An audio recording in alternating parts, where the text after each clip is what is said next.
There is an interesting article today from Arrowhead Pride talking about a red shirt draft. Not the red shirts that the Kansas City Chiefs wear, not the red and gold jerseys, but something a little bit different.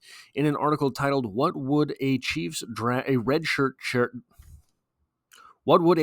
draft for the Chiefs look like? Subtitled, What if Kansas City used its draft picks on players who needed a year of development? From Arrowhead Pride by Nate Christensen, we get the following. Mock drafts are often based on each team's current needs for the coming season, but we rarely think about what happens beyond a player's rookie season, and we should. After all, a draft selection represents a 4 or 5 year core investment. Sometimes a team doesn't expect much from a drafted player during their rookie season, but it's anticipating greater production during the rest of their rookie contract. So let's consider 4 prospects who might not give the Chiefs much help in 2025, but with a redshirt year to grow and develop, they could become valuable contributors in 2026 and beyond. This is something that I think Chiefs fans might need to grapple with for this draft, simply for the fact that the Kansas City Chiefs have made 3 consecutive Super Bowls. The Kansas City Chiefs have been to 5 of 6 Super Bowls. The Kansas City Chiefs have 3 Super Bowl rings. There aren't a whole lot of glaring needs along the 2 starting sides of the ball, but things are going to develop quickly for the Kansas City Chiefs. Remember that 2022 draft, this is their final season for everyone, excluding the first rounders, Trent McDuffie and George Karlaftis. That was a very fruitful draft for the Kansas City Chiefs, and they are going to need to restock the shelves. Round 1, cornerback Trey Amos from Mississippi. The Chiefs feel good about their starting cornerbacks, but there's some questions beyond the coming season. It's very likely that Trent McDuffie will be given a contract extension, but Jalen Watson will probably become a free agent. And given his injury history, Christian Fulton could easily be released to save $5 million in cap space. Drafting Amos could give the Chiefs some insurance for 2026. As an older prospect, the 23-year-old might play immediately, and to his credit, I think he could. Among the cornerbacks likely to be available at 31, he is my favorite. The others are Benjamin Morrison of Notre Dame and Siobhan Revel of East Carolina. Revel just turned 24 and is coming off of an ACL injury. The 21-year-old Morrison is better in terms of age, but has multiple hip injuries that are a question how he recovers athletically. So, looking at these 3 sort of back-to-back, Trey Amos, 6'1", 196. He has a 4.43 40 from the combine with a 32.5-inch vert. That 32.5-inch vert, terrible number for a cornerback. The 4.43 is kind of in league with where you would want to be.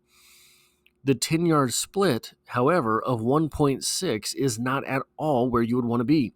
A decent 126-inch broad jump and 13 reps on the bench press. It says 36th percentile there, but that's not really all that terrible for a cornerback to be bench pressing. Now, this is, of those 3, the most complete athletic profile that we have. He is my second favorite of this group. Siobhan Revel has flashed serious potential.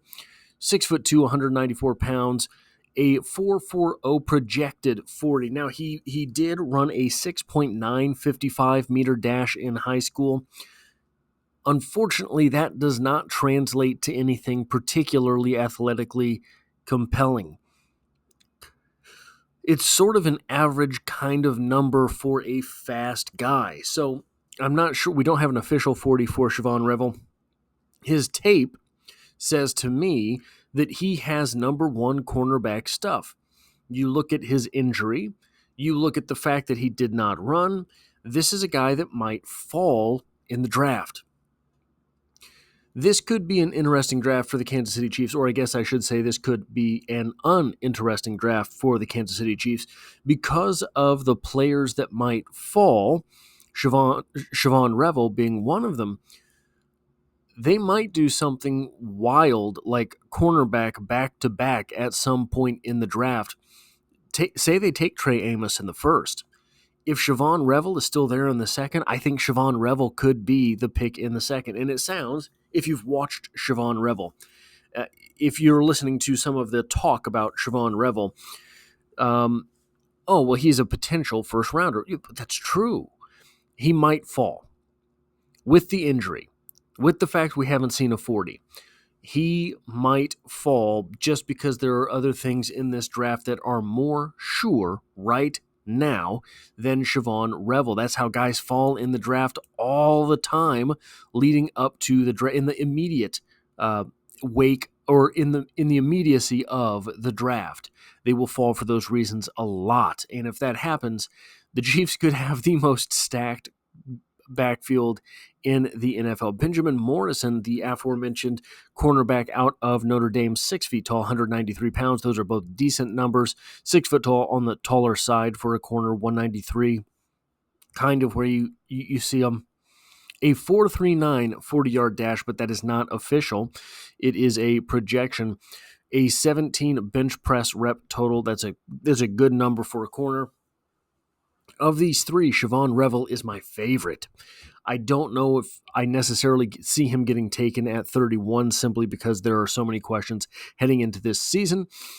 You still, I think, even though the Kansas City Chiefs are going to be in position to take the best player available, even though the Kansas City Chiefs are a team that is very future-oriented, I think you do want to take someone in the first who has the potential of making an immediate impact on your roster. Guys who do have to sit a year, quote-unquote, guys, that's a crapshoot. That's a crapshoot. So taking someone like Trey Amos, who is more on the field ready than the other two, might be the best bet. Trey Amos is my second favorite of these prospects, and Benjamin Morrison, I think, is. I don't think Benjamin Morrison is a first rounder. I think mid-second round is the ceiling of where I would take him. At the end of the second round, that would be a decent value for him. I think he's really kind of a third-round guy, in my opinion. I'm going to skip the second rounder and the first third-rounder from the article as not to usurp too much of what it is that was done there. But in round 3, pick 95. This is the second pick in round 3. Defensive tackle Joshua Farmer, Florida State. While the Chiefs need defensive tackles in 2025, I selected a project player who needs development for this exercise. In 2024, Florida State was a mess going 2-10. The team's players weren't so well developed. Here's a spoiler alert. Here's a spoiler alert for Florida State. Guys, this is kind of always the case with Florida State. I don't know what it is that happens down there in Tallahassee, but they don't develop players very well. You see them put athletes into the NFL all the time. And given the vibe was poor from the start, it's so hard to glean much from the tape. Still, Farmer has high-level athletic traits. He has elite length, decent size, with a dynamic first step, and lets him get into the backfield. That lets him get into the backfield. Pardon me.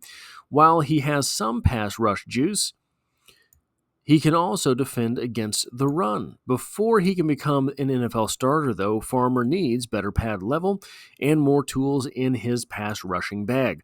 But he has the traits to develop and to become a high-impact defender. He just needs time to develop. 6'3", 305 pounds, 35-inch arms. That is a wild stat, especially for a guy that is 6'3".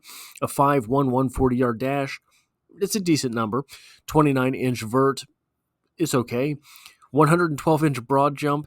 I was surprised to see a 112-inch broad jump for a defensive tackle listed at only the 97th percentile. It strikes me that would be in the mid-90s, but I suppose that is not the case. Bench press 26 reps for Joshua Farmer at the combine. Now, the article states up here, before he can become an NFL starter, guys, I think if he were on the Chiefs, week 1, snap 1, he's a starter. I do agree that he is a borderline 4th round pick, but I think that this is going to be the best bang for your buck on the roster if week 1, snap 1, he is on the roster, and so are the other defensive tackles that the Kansas City Chiefs currently have. Is he as physically imposing as Mike Pennel? No. He's not as good at stopping the run as Mike Pennel. You want somebody out there to stop the run, but Mike Pennel has to be limited a little bit. We have seen Mike Pennel suffer when he gets too many snaps. He has to be kept fresh. Someone like Farmer out there on a snap-by-snap basis would be a trial by fire for the young guy. I do agree that he does have some development that he needs to get through. He's not, while I think he would start on the Chiefs, I don't think that he is the average starter in the NFL, which is to say that the Chiefs have a hole at defensive tackle. But that happens in the NFL. Every roster has holes. So this would be a good pick, though it is a redshirt pick, quote unquote, in this article from round 3, pick 95. I think that this would be an instant starter for the Kansas City Chiefs.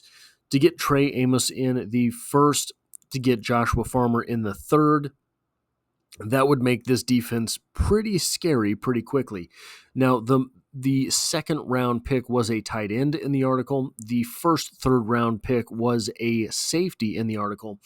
The safety, I agree, would redshirt. I don't agree necessarily with the ceiling that is proposed by Christensen, or maybe supposed by Christensen in that article.